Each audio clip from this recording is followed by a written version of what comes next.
Assalamualaikum warahmatullahi wabarakatuh.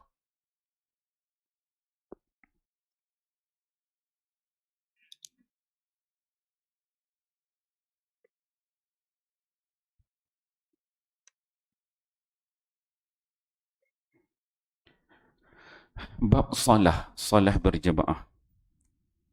Hadis ke-96. An Aisyah radhiyallahu anha an Rasulillah sallallahu alaihi wasallam qala Inna Allaha wa malaikatahu yusalluna 'alal ladzina yusiluna as-sufufa. Rawahu Hakim wa qala hadza hadis sahih ala syartil Muslim wa lam yukhrijahu wa wafaqahu Adz-Dzahabi. Sayyidatina Aisyah radhiyallahu anha meriwayatkan bahawa Rasulullah sallallahu alaihi wasallam bersabda, sesungguhnya Allah Subhanahu wa taala merahmati dan para malaikat mendoakan keampunan untuk orang yang memenuhkan saf-saf mustadrak hakim.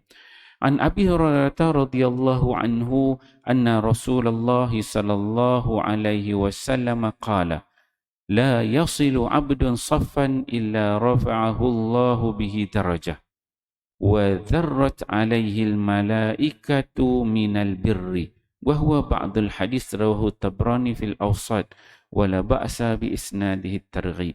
Sayyidina Abu Hurairah radhiyallahu anhu meriwayatkan bahawa Rasulullah sallallahu alaihi wasallam bersabda, sesiapa yang memenuhkan saf maka Allah Subhanahu wa taala akan mengangkat baginya satu darajat dan para malaikat menaburkan rahmat untuknya.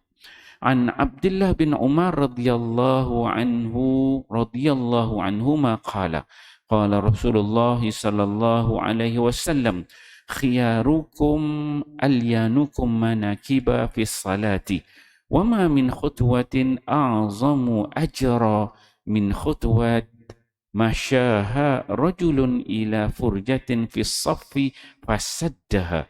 Rawahul Bazzar bi isnadi Hasan wa Ibn Hibban fi sahihi kilahuma bisyartil al-awwal wa rawahu Ibtihamah at-Tabrani fil Awsat at-Targhib.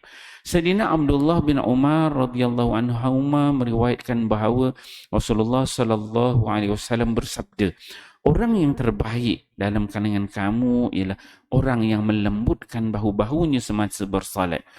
Tiada langkah yang lebih ganjarannya melainkan langkah seseorang ke arah tempat kosong dalam saf untuk memenuhkan saf itu. Badhar. Keterangan, maksud daripada melembutkan bahu dalam solat ialah apabila ada orang yang ingin memenuhkan saf, maka orang yang berada di kiri dan kanan memberi ruang untuk memudahkan masuk ke dalam saf. Alhamdulillah, tuan-tuan mulia, pagi ini kita membaca 3 hadis Nabi sallallahu alaihi wasallam. Hadis di bawah tajuk solat berjemaah. Hadis yang ke-96 daripada Aisyah radhiyallahu anha. Aisyah ni kita kenal dah, isteri Nabi sallallahu alaihi wasallam yang sangat Rasulullah SAW sayangi. Jadi dalam hadis Aisyah ni, Aisyah menyebutkan bahawa dia mendengar Nabi sallallahu alaihi wasallam mengatakan, Nabi katakan innallaha wa malaikah. Allah yang pertama dan juga para malaikat. Allah dan juga para malaikat yusalluna 'alal ladzina yasiluna as-sufufa. Allah dan para malaikat ni mendoakan keampunan. Doa daripada Allah dan juga para malaikat untuk orang yang memenuhkan saf-saf. Ini kelebihan. Kalau kita tengok saf itu kosong, kita penuhkan, kita akan dapat doa. Doa apa? Doa keampunan. Siapa yang doakan? Allah dan juga malaikat. Bukan kawan-kawan kita, bukan jiran, bukan adik-beradik, tetapi yang mendoakan itu ialah Allah dan juga para malaikat. Allah merahmati dan para malaikat mendoakan. Allah memberi rahmat, didoakan oleh para malaikat. Kemudian hadis 97 yang dibawakan daripada Abu Hurairah, dia menyebutkan bahawa Nabi sallallahu alaihi wasallam bersabda, kata Nabi, la tasilu abdun saffan illa rafa'ahu Allah bi darajah. Tidak ada sesiapa yang memenuhkan saf, maka Allah Subhanahu wa taala akan mengangkat baginya satu darajat. La yasilu abdun. Tidak ada seorang hamba itu dia sembahyang yang mana dia memenuhi saf saf yang kawasan yang kosong yang dia nampak, illa rafa'ahu Allahu bi darajah, melainkan Allah akan mengangkat baginya satu darajat. Kemudian kata Nabi sallallahu alaihi wasallam, wa dharrat alaihi malaikatu minal birri. Dia kata, dan para malaikat akan menaburkan rahmat untuknya. Malaikat pula akan menaburkan rahmat.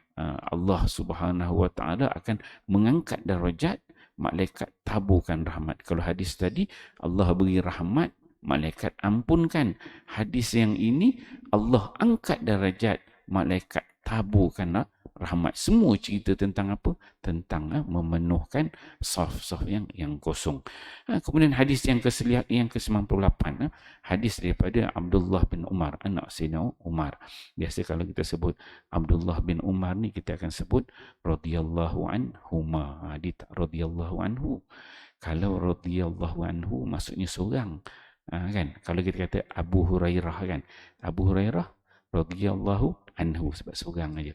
Tapi apabila kita sebut Abdullah bin Umar, Abdullah ni anak Sayyidina Umar.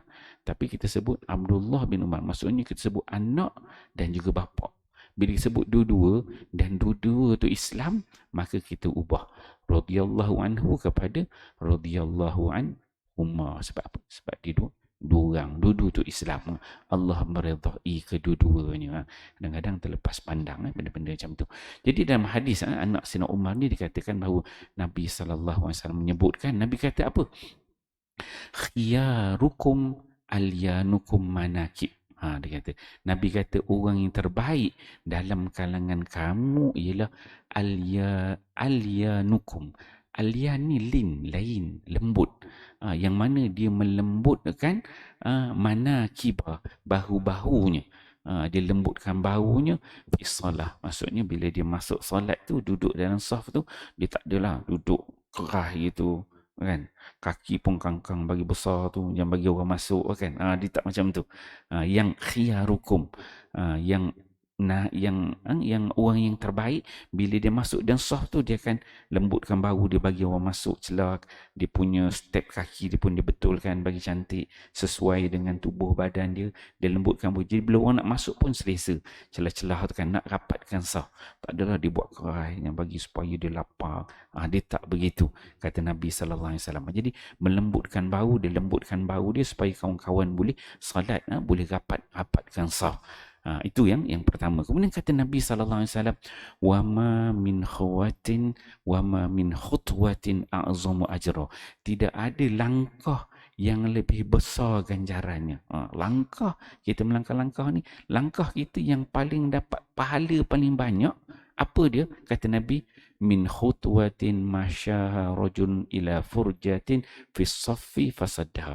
Ialah langkah seseorang lelaki yang mana dia nampak ada saf kosong, dia pergi dekat situ, dia penuhkan saf itu.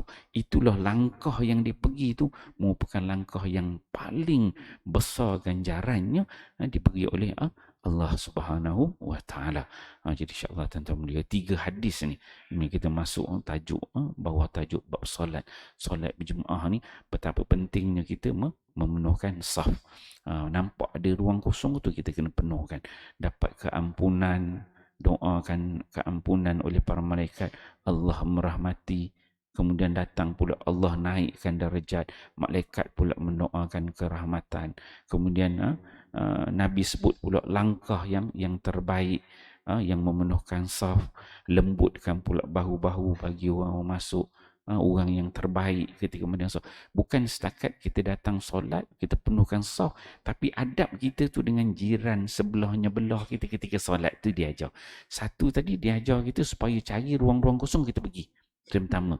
Yang kedua, diajar bila kita pergi tu bukan nak kira kita je. Kita kena lembutkan badan, ada adab dengan orang sebelah kanan, orang sebelah kiri kita, langkah kita supaya kita saf itu cantik dan rapat. Ini diajar oleh Nabi sallallahu alaihi wasallam. Insya-Allah tuan-tuan, bila kita baca hadis ni, kelebihan-kelebihan tu kita faham ni, kita amalkan.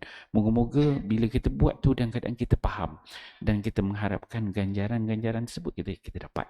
Bukan setakat itu solat, tapi setiap step yang kita buat, kita masuk dalam masjid, dalam surau ni ada nilai di sisi Allah Subhanahu Wa Taala. Jadi kita grab semua sekali. Jangan tinggalkan satu pun, sikit pun ada ruang pahala tu kita kutip semua sekali supaya kita dapat yang terbaik, insya-Allah. Jadi kita fahami amal dan sampaikan wallahu a'lam. Subhanakallah. Wa sallallahu